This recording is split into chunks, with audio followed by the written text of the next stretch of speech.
కొలువులే. తెలంగాణ వచ్చిన తర్వాత కూడా 10 సంవత్సరాలలో కేవలం గత ప్రభుత్వం 81,622 అంతే తప్ప ఉద్యోగాలు ఏమి ఇయ్యలేదు. వాళ్ళు గనక నిజంగా గత ప్రభుత్వం ఉద్యోగాలు ఇచ్చుంటే ఏండ్ల కొద్దీ ఇళ్లల్లో కుటుంబ సభ్యులను కోల్పోయి ఇవాళ ఉద్యోగాల కోసం మీరు చూసిండే వాళ్ళు కాదు. అవునా కాదా ఒక్కసారి ఆలోచించండి. ఉద్యమంలో కొట్లాడి చనిపోయారు.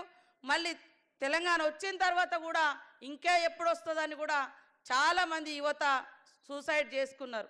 కానీ ఈరోజు మన ప్రభుత్వం, మన ఇందిరమ్మ ప్రభుత్వం, మన సీఎం రేవంత్ రెడ్డి గారి ప్రభుత్వం యువతకు కొలువులు ఇవ్వాలి. అది ఆయనకు ఒక పండుగ. ఎందుకంటే ఆనాటి ప్రభుత్వం కేవలం ఒక ఆశ చూపింది, కానీ ఆశలలో మరి ఆశలను నెరవేర్చే విధంగా ఏమాత్రం చేయలే.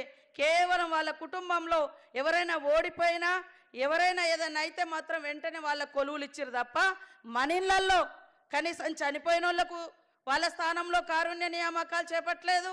రాష్ట్రంలో ఉన్నటువంటి యువతకు కూడా ఉద్యోగాలు ఇచ్చినటువంటి దాఖలాలు లేవు. మరి నిన్నటి వరకు చూస్తే ఇప్పటి వరకే సంవత్సరం లోపు దాదాపుగా 57,000కు పైగా ఉద్యోగాలు ఇచ్చినటువంటి ఘనత, మరి ఉద్యోగులకు సంబరాన్ని నింపి నిరుద్యోగ యువత యొక్క నిరాశలను తొలగించినటువంటి ఘనత కూడా మన సీఎం రేవంత్ రెడ్డి గారిది. అది మీ యొక్క కుటుంబ సభ్యుల్లాగా మీ అందరి ఆశలు ఆకాంక్షలు నెరవేర్చాలి, నిరాశ వైపు పోకూడదు. వీళ్ళు ఈ రాష్ట్ర అభివృద్ధిలో భాగస్వాములు కావాలని వారు నిరంతరం ఎక్కడ ఏ ఖాళీలు ఉన్నాయన్నా వెంటనే నోటిఫికేషన్స్ ఇవ్వడం లేదా ఫిలప్ చేయడము ఈ రకంగా చేస్తూ ఉన్నారు. టీఆర్ఎస్ వాళ్ళు అంటారు మేము నోటిఫికేషన్లు ఇస్తే మీరు చేస్తున్నారని. అయ్యా 2018 నుంచి 23 వరకు ఒక్కటంటే ఒక్క జాబ్ కూడా ఇవ్వలేదు. వాళ్ళు నోటిఫికేషన్లు ఇచ్చినట్టు డ్రామా చేసుడు, ఆ ఇచ్చిన నోటిఫికేషన్ 3 రోజులలో లీక్ అవ్వడము, పేపర్ రాయకముందే లీక్ అవుతుంది, పేపర్ రాసినాక లీక్ అవుతుంది. ఇట్లా అన్ని లీకేజీలు 15 ఇచ్చారు వాళ్ళు, అన్ని లీకేజీలతోటి ఆగిపోయింది తప్ప ఒక్కటంటే ఒకటి మళ్ళీ దశలో వాళ్ళు మళ్ళీ సెకండ్ టర్మ్ అధికారంలోకి వచ్చినాక ఒక్కరికి కూడా ఉద్యోగాలు ఇవ్వలేదు. కానీ ఈరోజు ఉద్యోగాల ఎక్కడ అవకాశాలు ఉంటే ఏ శాఖలో ఏది ఖాళీ ఉన్నా వెంటనే ఫిలప్ చేయాలని మరి ప్రత్యేక శ్రద్ధతోటి సీఎం గారు మరి ఉద్యోగ నియామకాలు ఒక యజ్ఞంలా, ఉద్యోగం ఆ రోజు ఉద్యోగం కోసం చేసినాం, కానీ ఈరోజు ఉద్యోగాలు ఒక ఉద్యమంలా ఒక యజ్ఞంలా చేస్తున్నటువంటి ప్రభుత్వం మన సీఎం రేవంత్ రెడ్డి గారి ప్రభుత్వం, ఇందిరమ్మ ప్రభుత్వం.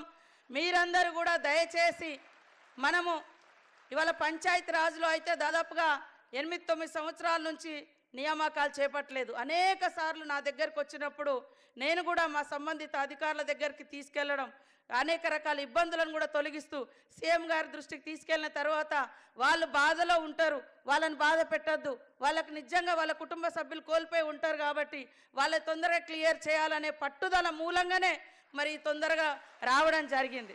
యాక్చువల్గా మనకు మొన్న 2 months బ్యాకే ఈ జీవో వచ్చింది, కానీ మనకు ఎలక్షన్ కోడ్ ఉండడంతో నిన్నటి దాకా ఎమ్మెల్సీ ఎలక్షన్ కోడ్ మొన్న మీకు అందరు తెలుసు, ఈలోపు మనకు అసెంబ్లీ వచ్చింది, కొద్దిగా టైం అయింది. ఇప్పుడు కూడా ఈరోజు కూడా 4 గంటలకు కరెక్ట్గా సీఎం గారు రెడీగా ఉన్నారు మీకు ఎంత తొందరగా ఇవ్వాలి అని. కానీ నేను ములుగు నుంచి రావడంతో గంట లేట్ అవ్వడం జరిగింది. అది నా లేటు మూలంగానే ఈ గంట మీకు లేట్ అయింది. కానీ ఎంత తొందరగా మీ చేతిలో నియామక పత్రం పెట్టి మీ ముఖాలలో ఆనందం చూడాలనేటువంటి ఆశ ఆకాంక్ష ఆశయం కూడా సీఎం గారికి ప్రత్యేకంగా ఉంది అని తెలియజేస్తూ మీరందరూ కూడా పనితనాన్ని మెరుగుపరుచుకోవాలి. ఉద్యోగం అంటే ఏదో నామమాత్రంలాగా కాకుండా దాన్ని ఒక మరి మానవతా దృక్పథంతో హార్డ్ వర్క్ చేసి మన యొక్క గవర్నమెంట్కు మంచి పేరు తీసుకురావాలి. తద్వారా మీ కుటుంబాలు కూడా మీ పనితనాన్ని చూసి గల్లెగరేసుకొని మీకు సన్మానాలు చేసినప్పుడు ఎస్ మా కొడుకు మా బిడ్డ ఈ ఉద్యోగంలో మంచిగా చేశారు కాబట్టి వాళ్ళకి సన్మానాలు వచ్చినాయని, లేదా సస్పెండ్ అయితే ఎంత బాధపడతారు, మిమ్మల్ని గన్నోళ్ళు కానీ మీరు గన్నోళ్ళు కానీ ఇద్దరు బాధపడే పరిస్థితి ఎప్పుడు తీసుకురావద్దు. ఎప్పుడు కూడా మన కుటుంబ సభ్యులు గర్వంగా చెప్పుకునే విధంగా ఈ మన ప్రభుత్వానికి తోడుగా ఉంటూ మరి మంచి పని చేసి ప్రజలకు సేవకులుగా ఉండాలని మనస్ఫూర్తిగా కోరుకుంటూ మీ అందరికీ శుభాకాంక్షలు, ధన్యవాదాలు తెలియజేస్తా ఉన్నాను.